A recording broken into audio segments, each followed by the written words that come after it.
اہل حدیث کے متعلق انگریز کی اولاد کہا جاتا ہے، روشنی ڈالے۔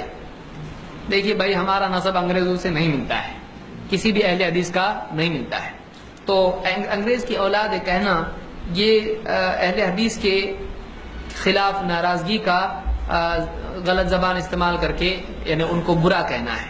کوئی کہتا ہے انگریز کی اولاد ہے، کوئی کہتا ہے کہ شیطان کی اولاد ہے، کوئی کیا کہتا ہے۔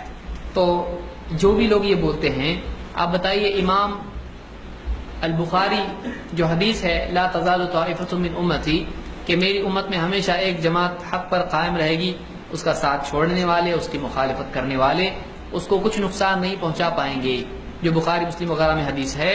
اس حدیث کی تشریح میں امام البخاری رحمۃ اللہ علیہ فرماتے ہیں کہ اس سے مراد اصحاب الحدیث ہیں، اہل حدیث ہیں۔ تو انگریز کی اولاد کیسے ہوئے؟ اور مان لیجئے کوئی آدمی انگریز کی اولاد ہے، تو کوئی آدمی مشرک کی بھی اولاد ہو، اگر وہ اہل حدیث ہو جائے تو کیا مسلمان ہو جائے تو کیا وہ جنت میں نہیں جائے گا؟ کیا قرآن و سنت میں ہے کہ کوئی انگریز کی اولاد ہے تو جنت میں نہیں جاتا ہے؟ آپ بتائیے، یعنی کوئی آدمی انگریز کی اولاد ہے تو اس سے کیا جہنمی بن جاتا ہے؟ کسی مشرک کی اولاد ہے، کوئی بت پرست کی اولاد ہے، کسی ابو جہل کی اولاد ہے، کیا وہ جنت میں نہیں جائے گا؟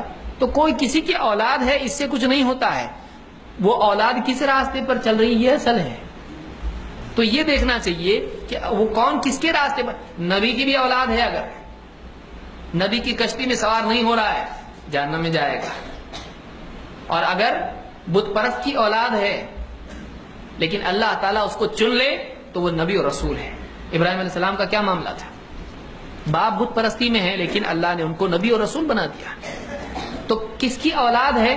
اسلام میں یہ جاہلیت والا طریقہ ہے کہ فلاں کی اولاد ہے لہذا یہ غلط ہے، یہ جاہلیت کا طریقہ ہے، یہ جاہلیت کا طریقہ ہے، اسلام کا طریقہ نہیں۔ اسلام کا طریقہ کیا ہے کہ وہ کس راستے پر چل رہا ہے یہ دیکھنا چاہیے، کہاں سے آیا یہ نہیں دیکھنا چاہیے۔